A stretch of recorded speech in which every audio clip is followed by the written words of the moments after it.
Turn run when you see the rhinoceros. When you see the rhinoceros.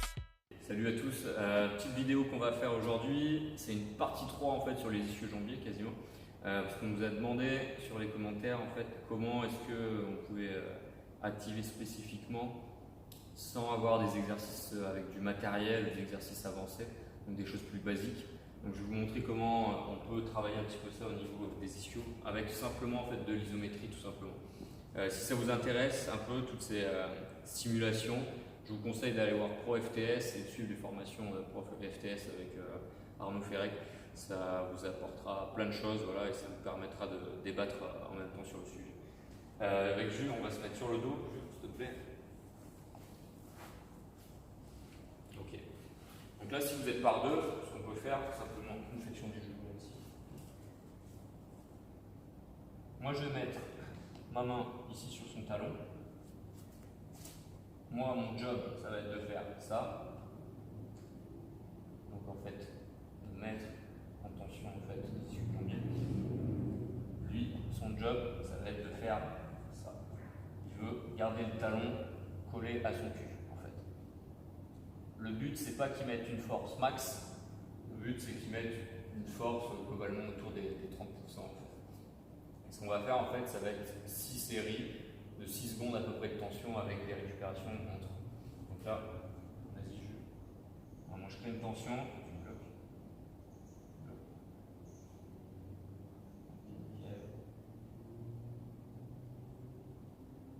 On relâche un petit peu, à peu près 5-6 secondes aussi, et on repart après. Même chose.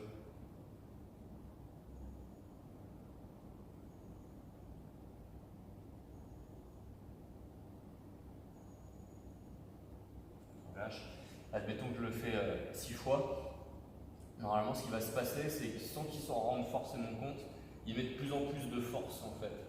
Là, rien qu'en 2 fois, par exemple, la deuxième, il a mis beaucoup plus de tension que dans la première. Donc ça peut être, vous allez me dire, c'est peut-être un choix de sa part, effectivement, mais c'est aussi parce qu'il commence à comprendre la tension qu'on lui demande. Donc on réveille en fait son muscle entièrement. Donc c'est ce qu'on cherche à faire justement quand on veut activer quelque chose avant un autre exercice, par exemple. Ça peut être super intéressant pour des coureurs par exemple qui ont des petites pathologies pour équilibrer tout ça. On avait vu dans la vidéo, la première vidéo, en fonction des faisceaux, on n'allait pas faire la même chose. Mais là, on peut faire exactement la même chose sur l'activation. C'est si par exemple on veut solliciter un petit peu plus le semi-membrane et le semi-conducteur, hop, ce qu'on fait, c'est qu'on l'amène son tibia ici en rotation interne, pas que la cheville, hein, comme on a vu la dernière fois. Il va essayer de garder le genou dans l'axe ici et le pied en rotation interne ici. Et pareil, là, on va faire la même chose. Moi, je vais mettre une tension. Voilà, nickel. On vérifie bien qu'il reste en rotation interne au niveau du tibia. Même principe, il doit résister. Et on relâche. Là, il a eu un petit peu de mal à trouver un peu de mouvement, mais normalement, sur le deuxième, ça va être mieux déjà.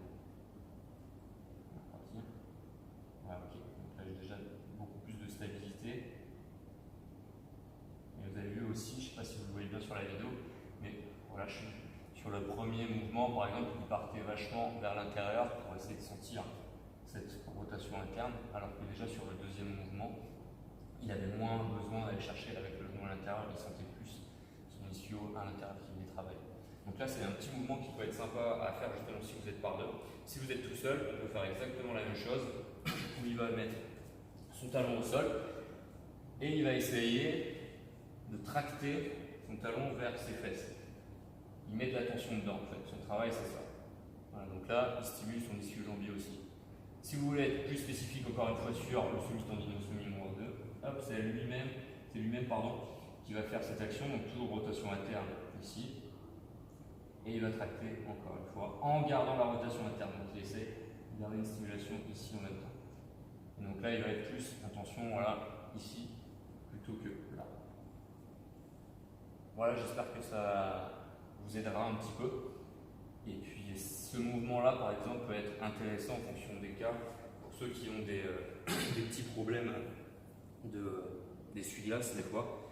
Souvent, c'est dû en fait à une petite désactivation du semi-tendineux membraneux. Donc peut-être qu'en faisant ça régulièrement, vous allez voir un changement.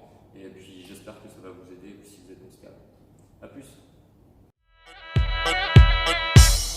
Run, run when you see the rhinoceros.